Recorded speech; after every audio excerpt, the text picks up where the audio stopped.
Toujours en planification, IOV.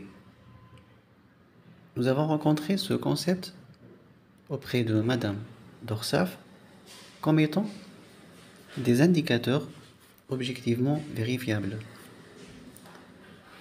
Un exposé sera présenté par Omar Diallo, Saïd Damak, Aïssata Souma, Adia Doucouré, Dorcas Motembo. Ce projet pourrait être un indicateur objectivement vérifiable. Rappelons la pertinence. Elle correspond à l'adéquation des moyens aux objectifs. La planification reste toujours une action d'organiser dans le temps la réalisation d'objectifs.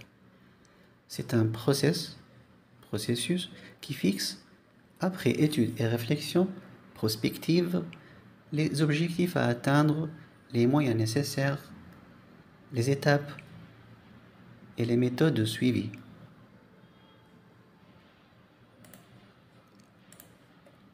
Dans ce plan, par rapport à cet exposé, il y aura 4 points à présenter.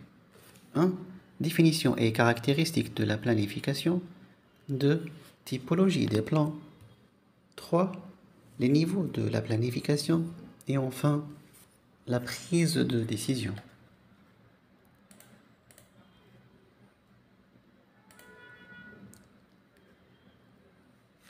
Rappelons les règles de fixation des objectifs. SMART. S pour spécifique. M. Mesurable. A. Accessible. R. Réalisable. T. À temps. Avant d'aborder la planification, nous souhaitons énoncer qu'est-ce que organisation. C'est quoi l'organisation? C'est tout simplement un agencement, une association ou le regroupement en interaction qui se propose l'accomplissement des buts collectivement déterminés et dont les préférences et les connaissances peuvent diverger. L'organisation est l'action de structurer, répartir ou articuler un processus social. Organisation, c'est disposer de manière à rendre apte à la vie.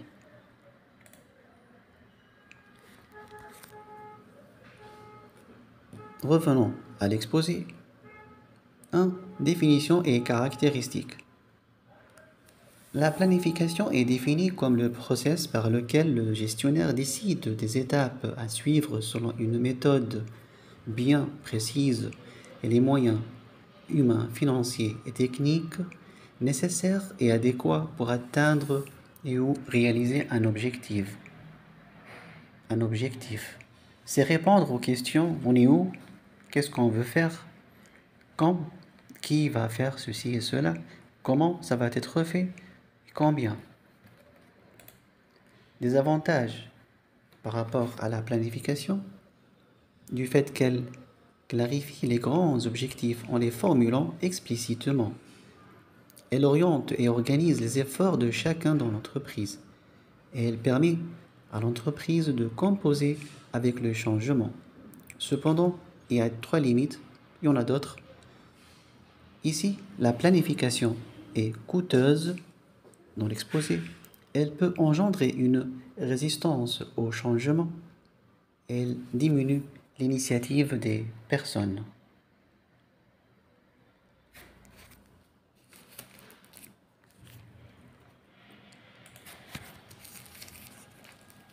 Typologie des plans. Nous distinguons 3 typologies des plans selon la portée, la durée, la spécificité et la fréquence d'application. Le plan stratégique, c'est un plan à long terme qui prend en considération l'entreprise et son environnement, tout en définissant les grandes lignes ou points importants des actions à mener en fonction du choix stratégique. C'est un plan directionnel, flexible et ponctuel, c'est-à-dire un plan élaboré à une fin précise. Plan tactique, deuxième type. Il est défini comme un plan à moyen terme qui est spécifique et permanent. Par exemple, un plan pour une campagne publicitaire. Troisième type de plan, celui opérationnel. C'est un plan qui expose en détail comment atteindre les objectifs généraux de l'organisation de manière quotidienne, hebdomadaire, mensuelle.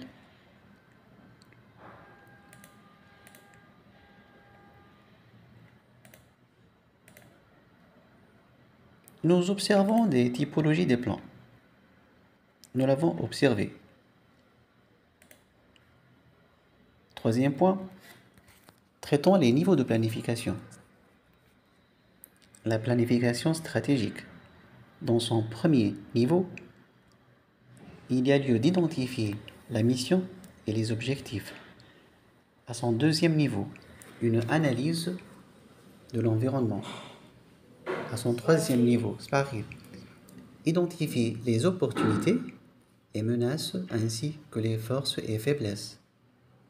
Au niveau 4, une analyse des ressources de l'organisation. Au niveau 5, révision de la mission et des objectifs. Et enfin, en sixième niveau, il s'agit de formuler les stratégies.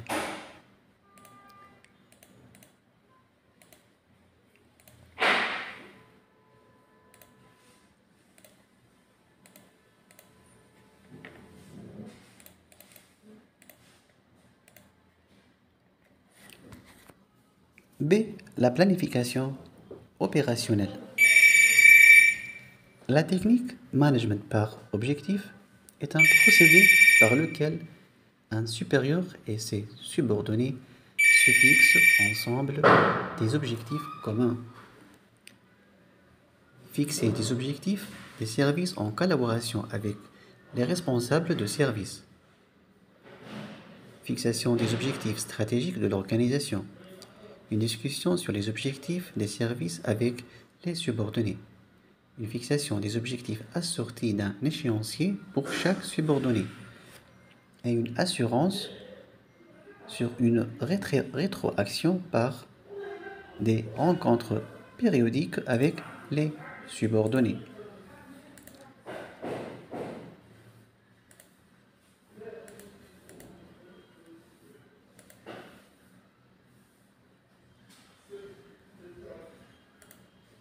Et enfin, le processus décisionnel, c'est un procédé étape par étape qui permet aux professionnels de résoudre des problèmes en évaluant les données, en examinant les alternatives, puis en choisissant une voie à suivre, voire une alternative. Nous distinguons trois typologies de décision, à savoir une typologie selon la nature, les décisions stratégiques, elles portent sur les relations entre l'entreprise et son environnement. Les décisions tactiques, qui concernent la gestion et l'affectation des ressources, et les décisions opérationnelles, qui sont des décisions courantes relatives à l'exploitation quotidienne. La typologie selon l'univers. Il s'agit des décisions certaines. Au moment de la prise de décision, on suppose que le manager possède assez d'informations pour pouvoir déterminer le résultat de chaque option possible avec certitude. Les décisions aléatoires. Le manager peut connaître les différentes éventualités et associer une probabilité à chacune. Les décisions incertaines. Elles correspondent à un contexte dans lequel le gestionnaire n'a pas de connaissances absolues du problème. Les décisions sont basées sur l'expérience et l'intuition. La typologie selon la classe. Il s'agit des décisions programmées et des décisions non programmées. Ces derniers correspondent par contre à des problèmes nouveaux.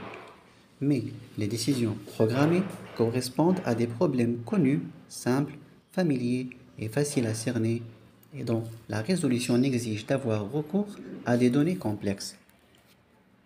4. Le modèle de prise de décision se doit d'être rationnel. 5. La prise de décision collective.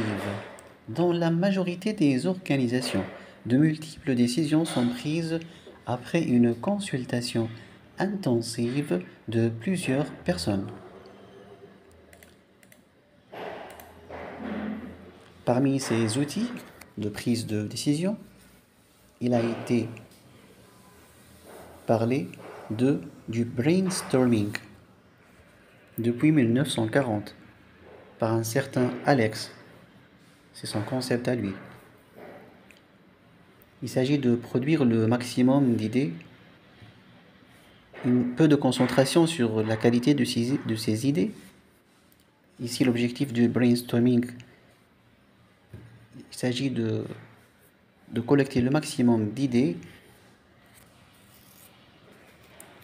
Ensuite, la technique du groupe nominal. Il y a aussi la méthode Delphi.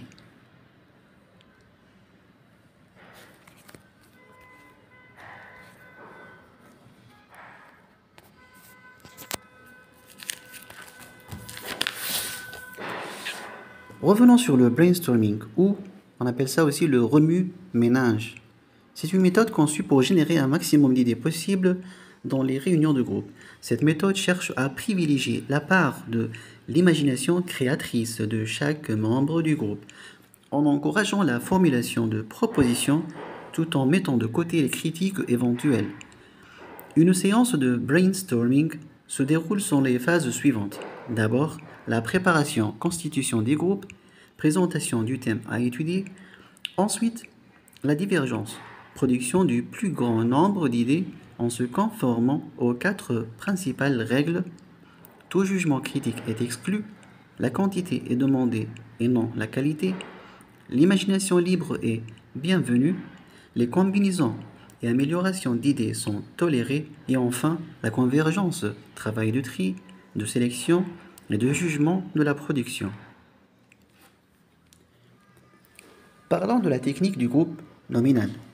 C'est une méthode utilisée pour dégager un consensus au sein d'un groupe de personnes sur des questions données. Il est demandé aux membres du groupe d'être présents comme pour une réunion classique, mais de travailler tout d'abord individuellement. Ainsi, chaque participant peut exprimer son opinion avant le démarrage de la discussion de groupe. À partir d'une question proposée par l'animateur, chacun rédige une liste de points problématiques ou de solutions. Les réponses sont ensuite présentées et un vote final permettant de pondérer leur acceptation par les membres du groupe. Cette technique est mieux adaptée dans des situations conflictuelles. Et enfin, la méthode Delphi. Elle permet le travail à distance, sans réunion entre les différents participants. Le travail se fait par correspondance entre les participants et un coordinateur qui centralise les réponses. Cette technique cherche à dégager un consensus sur des sujets précis grâce à l'interrogation d'experts. Ces experts sont en mesure d'apporter un éclairage sur des secteurs d'incertitude en vue d'une aide à la décision. La méthode Delphi se déroule en 3 phases. 1. Une formulation du problème et élaboration du questionnaire, puis choix des experts et enfin exploitation des résultats. Merci pour votre attention.